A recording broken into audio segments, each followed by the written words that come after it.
Alright, dahil nag-crave tayo, magluluto ako ng laing pork na hiniwa-hiwa ko. Tapos merong labahita, garlic, ginger, tsaka onion.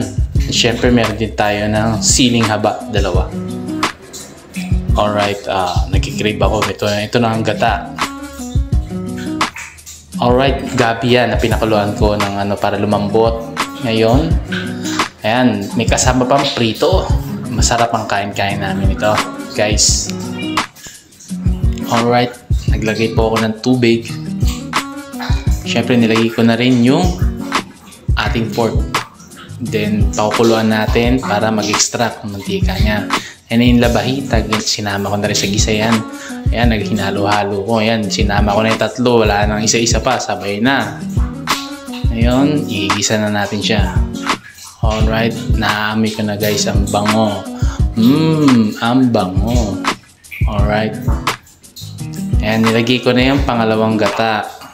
Nasa ganon, papalambutin ko kasi yung laing dito. Gusto ko kasi sa laing yung malata. Ayun yung parang masarap sa akin eh. Kaya, ayan na, nalagay ko na yung tuyong daon ng laing. Ayan na guys, parang sarap na yan.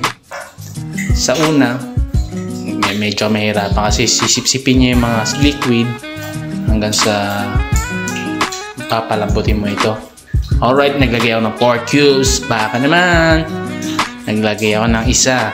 Pero sa huli nilagay ko yung dalawa. Dalawa nilagay ko dyan guys. Ayan, pinapakulan ko, pinapalambot ko. Ayan na, lumalambot na. Alright guys, naglagay ako ng asukal para may konting kick, tamis.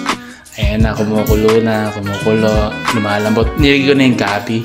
Masarap yan guys sa laing. Kaso wala akong tangkay niyan. Mas masarap yun lalo.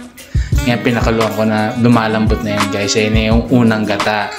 Lalagay ko ng kalahati para manuot sa laing yung gata. Tapos magtitira ako para mamaya. Alright guys, luto tayo. Happy cooking. Nilagay ko ng patis para umalat, magkalasa. Alright. Ayan na. Ayan ang prito. Nilagay ko na rin. Nilagay ko ng siling haba. Alright guys, ayan na. Ang bango-bango. Naamoy ko na ang gata. Lalagyan ko pa yan ng gata para mas lalo magmantika ang ating laing. Alright, binuksan. Alright. Talagang hindi tinipid sa gata. Dalawang gata yan. Bango. Alright, ayan na. Finished product. Konti pa yan guys. Kanin na lang ang kulang. Kain po tayo guys. This is the video for today. Kain.